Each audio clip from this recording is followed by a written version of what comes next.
Mga ka-Manilenyo, mga ka-YouTube, magandang araw sa inyong lahat. Ako si #WalkWithLan at ngayon pag-uusapan natin ang mainit na balita na bumulabog sa politika ng Maynila. INC o Iglesia ni Cristo, inindorso na sina Yorme Isko Moreno at Chi Atienza. Pero teka, panalo na ba talaga o may twist pa sa eleksyon sa Mayo 12, 2025? Dahil ito ang 2 oras ng kritikal, makulay at matinding talakayan na puno ng katotohanan, talino at konting hugot. Kung gusto mong malaman ang tunay na laban sa likod ng endorsement na ito, i-hit ang like button, i-share sa tropa, at syempre, i-click ang subscribe button na yan. Huwag kang magpapahuli sa chismis ng katotohanan. Mga kapatid, kapag sinabing Iglesia ni Cristo, hindi lang ito tungkol sa pananampalataya. Ito ay tungkol sa poder. Alam natin pag INC ang nag-endorse, parang nanalo ka na ng jackpot sa loto. Pero may terms and conditions pa rin.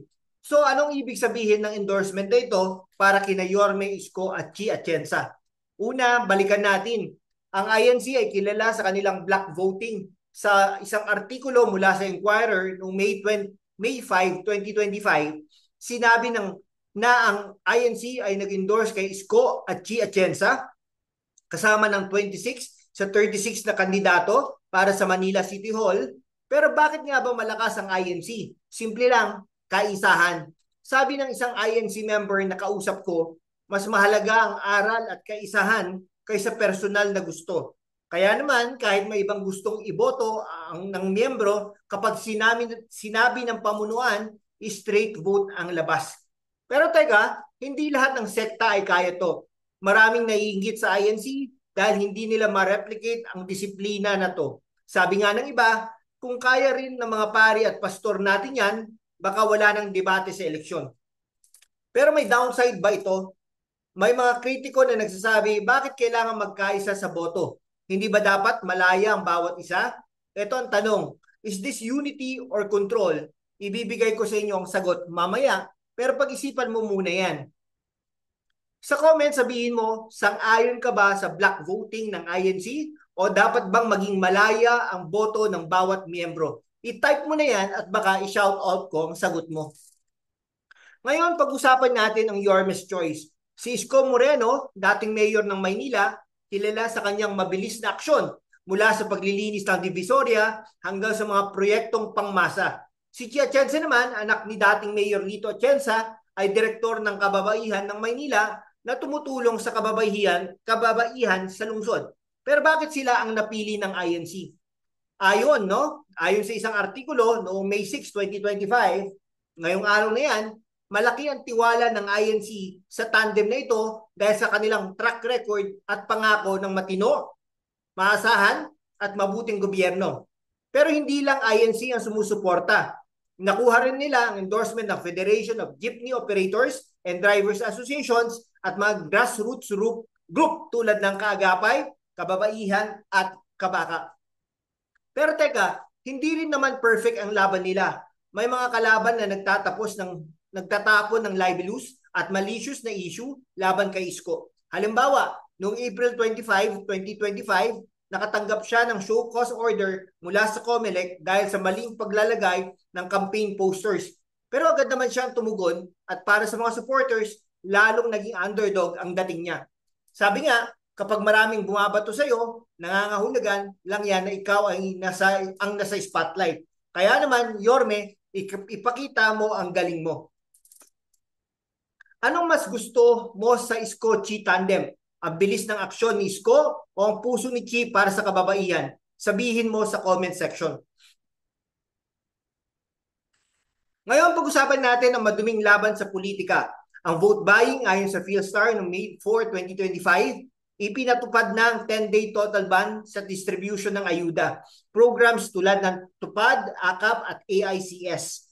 Maliban sa emergency, medical at burial aid. Pero teka, may mga balita na ginagamit daw ang mga programang ito para maimpluwensyahan ang mga botante laban sa Isko-Chi tandem. Ang COMELEC, malinaw ang sinabi, non-partisan dapat ang mga barangay officials at bawat ang mga kandidato sa distribution ng ayuda.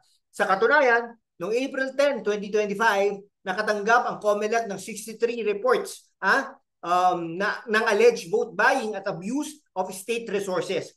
At ang parusa, ayon sa Omnibus Election Code, paglabag dito ay maaaring makulong ng 1 hanggang 6 na taon. Kaya naman mga Kamanileño, ang payo ng police files tonight, magdala ng camera, i-video ang mga paglabag at i-report sa COMELEC. Sabi nga, gising na mga botante. Ang mga supporters ng Yorme's Choice, sila pa magiging buhay ng CCTV para ilantad ang mga pandaraya. Sa mga nangangarap maging vote buyer, no? Naku, maghanda ka na ng abogado kasi ang Manileño ngayon, dashcam na ang mata. Nakakita ka na ba ng vote buying sa inyong lugar? Anong gagawin mo kung makakita ka nito? I-share mo sa comments. Balik tayo sa INC. Ang kaisahan nila, lakas nga, pero may mga nagsasabi parang double-edged sword. Sa isang banda, dahil sa black voting, malaki ang impact nila sa eleksyon. Pero sa kabilang banda, may mga tumutulig sa bakit kailangan sundin ang pasya ng pamunuan. Sabi ng isang INC member, mabigat ang parusa sa hindi sumusunod. Expulsion o pagtitiwalag. Pero ang mga natiwalag, ginagawa ang lahat para makabalik. Kasi para sa kanila, mas mahalaga ang pananampalataya kaysa politika. Ngayon, ang tanong, ang black voting ba ay isang paraan ng pagkakaisa o isang uri ng kontrol sa kalayaan ng boto? Ang sagot, depende sa pananaw mo. Pero isang bagay ang sigurado, ang INC endorsement ay game changer sa Maynila. Para sa iyo, blessing ba occurs ang black voting ng INC? Sabihin mo sa comments at baka i-debate na yan sa susunod na video. Mga Kamanileño, yan ang ating ilang minuto ng katotohanan, talino at konting kulitan.